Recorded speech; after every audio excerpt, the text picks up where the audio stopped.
Rise, May 25th, 2020. I go to work as normal. It's Memorial Day weekend. Spirits are high. A customer walks into the store who I had never seen before. That customer was George Floyd. I had a few miscellaneous conversations with him, and eventually he purchased a pack of cigarettes with the counterfeit $20 bill. Instead of alerting my manager immediately, I take the bill from George and I give him the pack of cigarettes.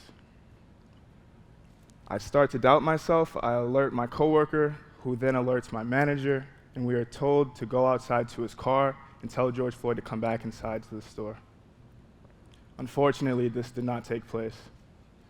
As the situation gets harsher, the police are called to the store. They put George Floyd into a squad car. They then take him out. They put him on Chicago Avenue, where Derek Chauvin kneels on his neck for a total of 8 minutes. As I witness this with my eyes, I have to ask myself the question, did I make the right decision? Rise, the aftermath of this situation. Small businesses being burned to the ground in Minneapolis, the city that I was born and raised in. I even remember watching a march in Paris of 1 million people honoring George Floyd's name. Not only were there riots and looting in Minneapolis, Minnesota, but this transcended all across the nation. Rise. What am I doing now? I've chosen to further my education at North Central University, downtown Minneapolis. And academically, in the second semester, my grades will certainly need to rise.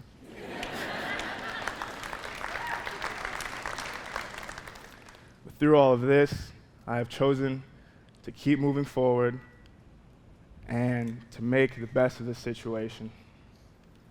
Rise. I have 4 points that I would like to leave with you today. The first is having a strong support system. It took me a large period of time after the George Floyd situation to remind myself that I couldn't do this alone. I had to depend on the people around me, my brothers, my sisters, coaches, family, whoever that may be. I couldn't do this all on myself. Second one is putting the King of Kings and the Lord of Lords central in my life was a key and pivotal moment. There are times when I didn't just want to lay down. I wanted to just grovel. I threw in the towel. I didn't know how to deal with this burden. And I had to ask God, please pick me up, put my feet on solid ground so that I can keep moving forward. The third is not taking burdens that weren't meant for you. I did not kill George Floyd. That is not my burden to carry for the rest of my life. And that is not what I wish to walk in. Are there situations, are there burdens in your life that you're carrying that don't belong to you? It's okay to be supportful to a friend, but it's another thing in itself to try to take on their responsibilities and make them your own.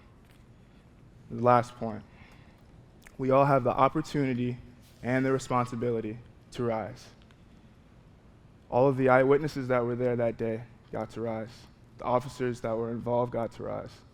The one person that did not get to rise from all of this was George Floyd. I choose to rise for George Floyd and to honor his name. Thank you, and God bless.